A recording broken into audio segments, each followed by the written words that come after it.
¿Quieres ser millonario? Mira este video.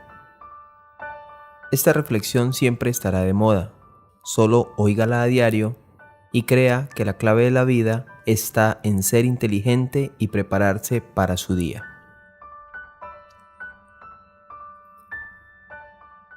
El hombre más rico de Babilonia, por George Reason, inspira esta reflexión. Nuestra prosperidad como nación depende de la prosperidad económica personal de todos los ciudadanos. Hoy visitaremos la antigua Babilonia, la cuna en donde se nutrieron los principios fundamentales de la economía usados y aceptados hoy en el mundo entero. Babilonia llegó a ser la ciudad más rica del mundo antiguo porque sus ciudadanos eran los hombres más ricos de su tiempo. Conocían y apreciaban el valor del dinero, observaban sólidos principios financieros para adquirir dinero, para guardar dinero y para hacer que el dinero ganara más dinero. Hoy, el dinero se rige por las mismas leyes que se regían cuando millares de hombres prósperos recorrían las calles de Babilonia, hace 6.000 años. En esa Babilonia de la antigüedad vivió un hombre muy rico llamado Barkat. La fama de su nombre y riqueza llegaba hasta los rincones más lejanos, como llegaba también su reputación de hombre liberal y generoso, que, a pesar de su generosidad, año tras año aumentaba su fortuna con mayor rapidez de lo que podía gastar.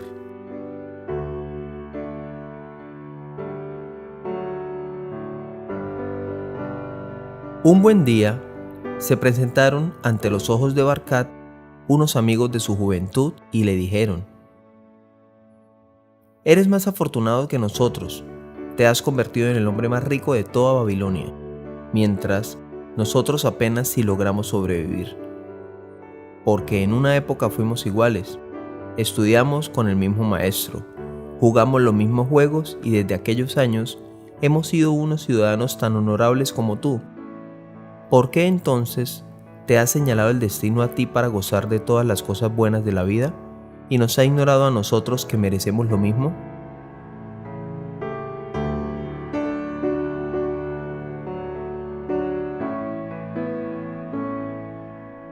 Barkat no se disgustó por las preguntas de sus amigos. Las contestó con sencillez y honestidad.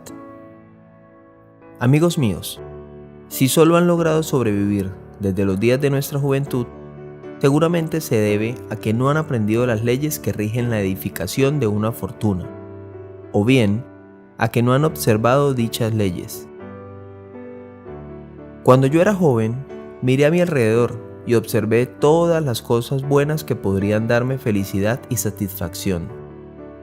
Comprendí que la fortuna aumentaba las posibilidades de todas esas cosas buenas. La riqueza es poder adquisitivo de muchas cosas. Se puede decorar nuestra casa con los muebles más exquisitos, se puede gozar las maravillas de tierras lejanas, se puede comprar las obras de maestro de los oficios como los pulidores de piedra.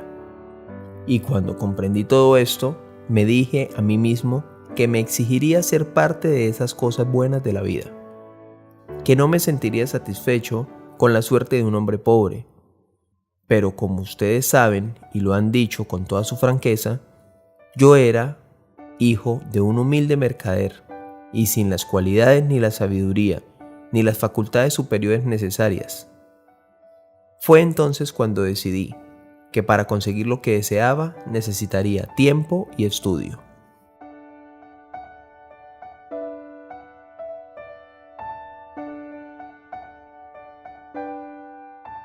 Por lo que respecta al tiempo, todos los hombres disponemos de la abundancia. Por lo que hace referencia al estudio, existen dos formas de estudiar: las cosas que aprendemos y sabemos, y la práctica para saber cómo descubrir lo que ignoramos.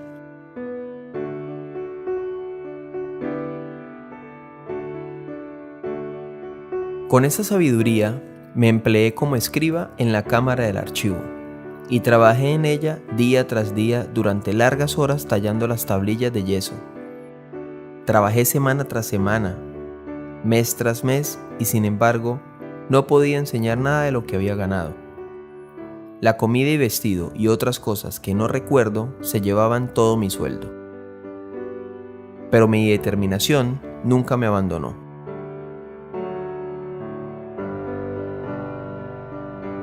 Y un día, Algamis, el prestamista de dinero, se presentó en la cámara del archivo y pidió un trabajo especial, una copia de la novela Ley. Me ofreció una gratificación especial si terminaba el trabajo en un día. Pero yo me negué y le dije: Algamis, eres un hombre muy rico. Dime cómo puedo ser rico yo también y haré el trabajo sin cobrar de pago extra. Algamis vaciló un momento, pero después accedió. Toda la noche trabajé en las tablillas, a pesar de que me dolía la espalda y me mareaba el olor del pardillo. Pero al levantarse el sol, cuando volvió Algamis al trabajo, estaba listo y dije: aquí están las tablillas, ahora dime lo que prometiste. Algamis me miró y dijo: hijo mío, tú has cumplido con tu trabajo en excelencia y yo estoy dispuesto a cumplir con la parte mía. Te diré las cosas que deseas saber, porque me estoy haciendo viejo y a los viejos nos gusta mucho hablar. Ansioso dije: dime tu secreto.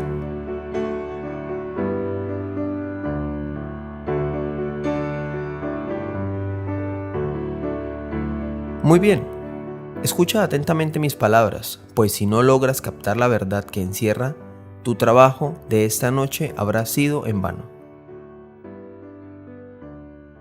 Encontré el camino de la riqueza cuando decidí que una parte de todo lo que ganaba era mío y podría conservar la tutoría. Bien encontrarás ese camino en la misma forma. Y eso es todo lo que fue suficiente para cambiar el corazón de un pastorcillo de ovejas en el corazón de un rico prestamista, porque todo lo que gano es mío y puedo conservarlo.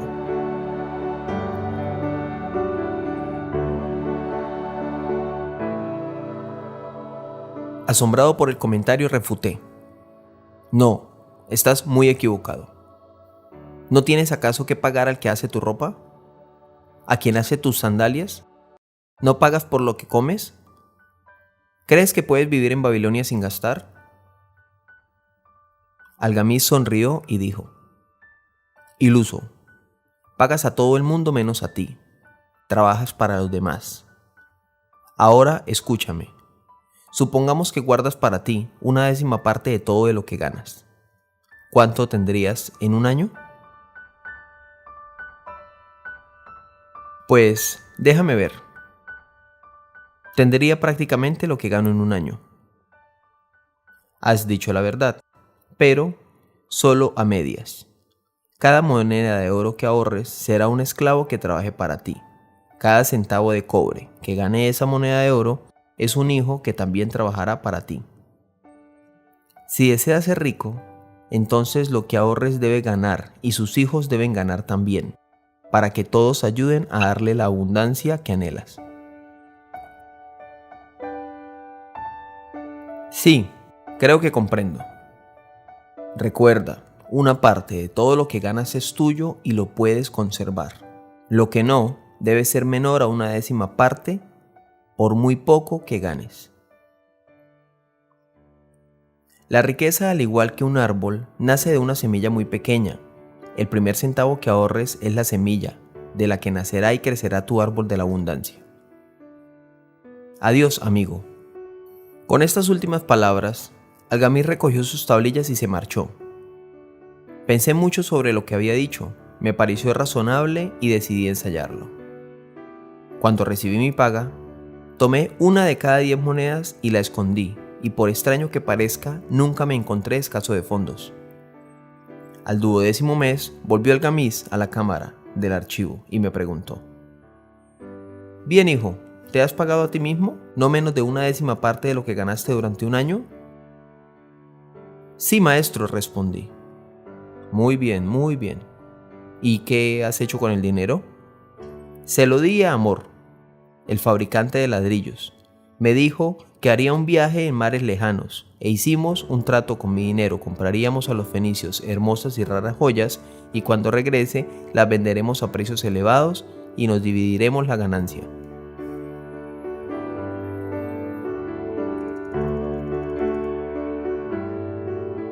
Ah, tonto. ¿Por qué confías en los conocimientos que un albañil puede tener acerca de las joyas? Es como preguntarle al panadero lo que dicen las estrellas. Como que tus ahorros se han desaparecido. Has arrancado de raíz tu árbol de la abundancia. Pero lo hecho está.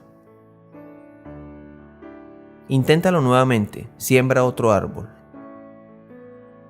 Y con esa escueta afirmación, Algamis el prestamista se marchó dejándome pensativo, meditando y lamentándome.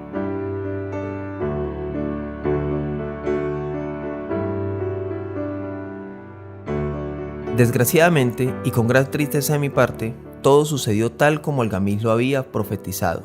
Los fenicios resultaron unos rivales. Vendieron a Amor trozos de vidrio que parecían piedras preciosas, pero sin valor alguno.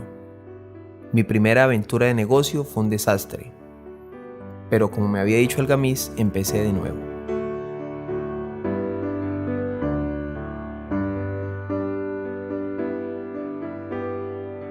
Ahorré una de cada 10 monedas, pues ya me había hecho el hábito. No me resultó difícil hacerlo. Pasó un año entero y volvió Algamis, con quien hace los escudos, para que compre bronce cada 4 meses y él me paga una renta por mi dinero. Excelente, excelente. ¿Y qué haces con esa renta?, preguntó. Bueno, a veces doy una fiesta con miel de pastel de especies y vino, y me compré una hermosa túnica escarlata. ¿Una fiesta, dices? Te estás comiendo los hijos de tus ahorros. ¿Cómo esperas que trabajen para ti?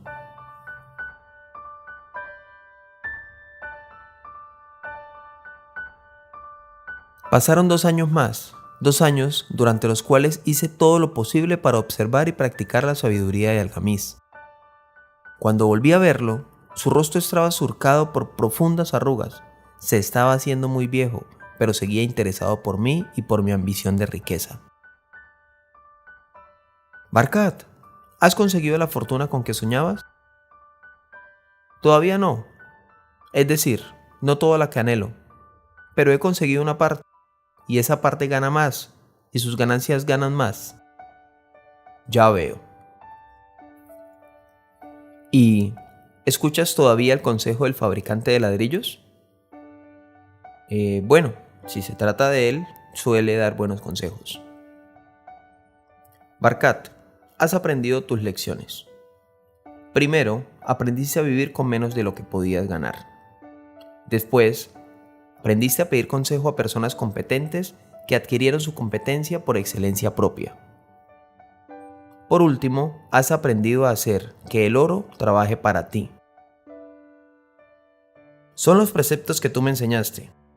Yo solo te los sugerí. Tú mismo aprendiste. Ahora, ya sabes cómo adquirir dinero, cómo guardarlo y cómo usarlo. Y por lo tanto ya tienes la competencia necesaria para ocupar una posición de responsabilidad. Soy un hombre viejo, mis hijos solo piensan en gastar más que en ganar. Tengo una gran fortuna, pero creo que ya no soy capaz de manejar los negocios. Barkat, si te encargas de mis tierras, viajes, serás mi socio y tendrás parte de mis bienes. Me sentí honrado de cumplir con sus deseos y elegí hacerme cargo de sus bienes.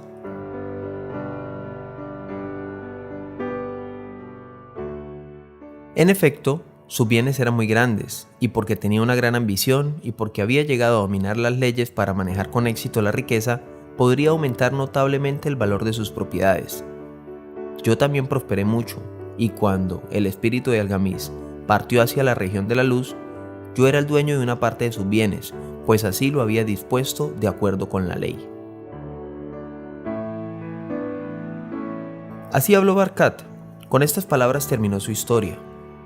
Sus amigos, Habían escuchado en silencio, pero se les veía ansioso por hacer comentarios y preguntas.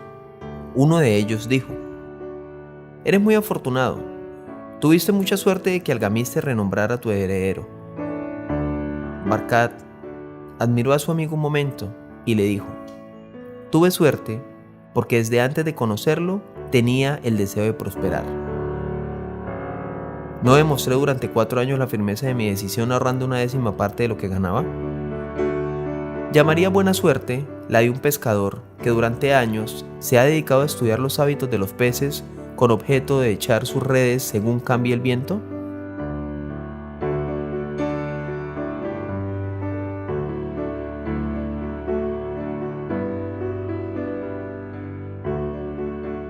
Amigos míos, la oportunidad es un adiós. El pan es para quien no pierde el tiempo con los hombres que no están preparados. Entonces habló el segundo hombre y dijo: «Debes haber tenido una gran fuerza de voluntad, porque seguir ahorrando después de que perdiste tus ahorros el primer año. En ese aspecto es realmente excepcional la fuerza de voluntad. Qué tontería, pero la voluntad le da a un hombre la fuerza necesaria para levantar la carga que el camello no desea llevar y para arrastrar la que él no puede mover. La fuerza de voluntad solo es el propósito firme y tenaz para llevar a cabo una tarea que tú mismo te has dispuesto a realizar. Cuando me propongo hacer una tarea, yo la termino.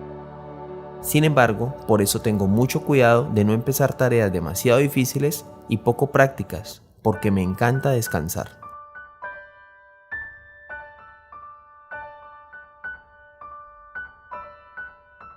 El primero de los dos amigos interrumpió y preguntó: «Si lo que nos dices es verdad y realmente parece razonable y sencillo, y si todos los hombres hicieran lo que dices, ¿no habría riquezas suficientes?». Barkat respondió: «Para todos, la fortuna crece donde el hombre emplea su energía. Si un hombre rico construye un nuevo palacio, ¿desaparece acaso el oro que paga?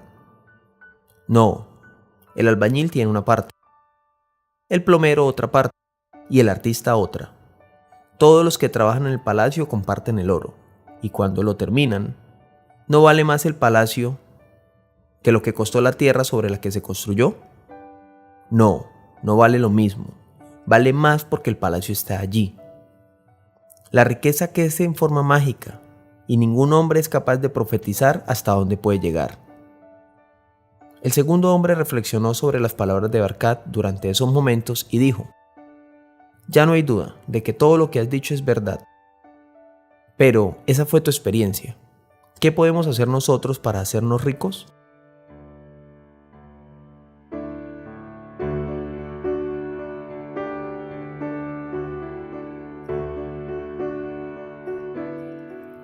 Mi consejo es la misma valiosa sabiduría que recibí, la misma que les daré a ustedes.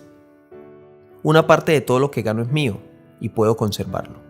Díganselo por la mañana, cuando se despierten, a mediodía y por la noche.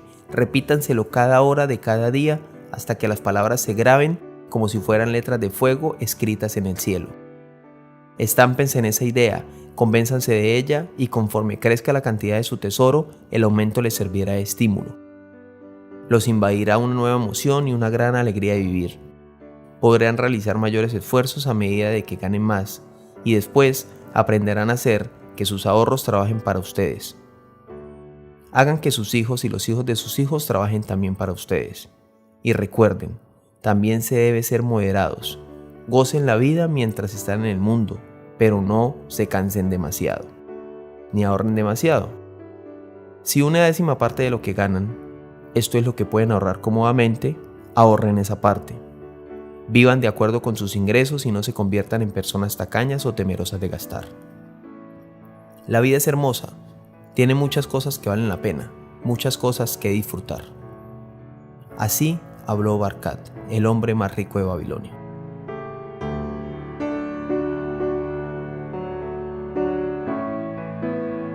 Sus amigos les dieron la gracia y se alejaron.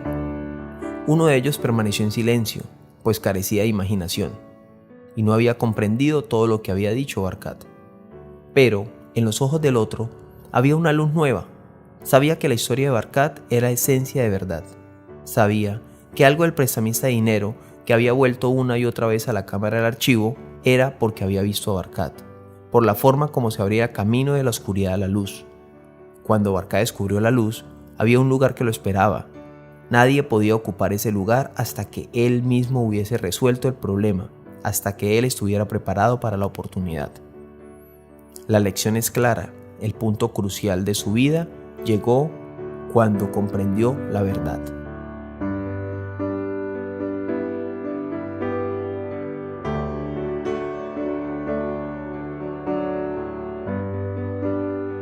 Así finaliza esta reflexión. ¿En qué parte estás? ¿Eres el prestamista? ¿Eres Barkat? ¿Cuál de los dos amigos te caracteriza? Debes tener en cuenta lo crucial de la vida, y es comprender la verdad en el momento en el que estamos preparados. Esperamos que haya sido de tu gusto esta reflexión y que nos dejes tus comentarios y actives la campanita de notificaciones para recibir nuevas experiencias. Siempre estamos pensando en mejorar la calidad de vida de las personas que nos escuchan.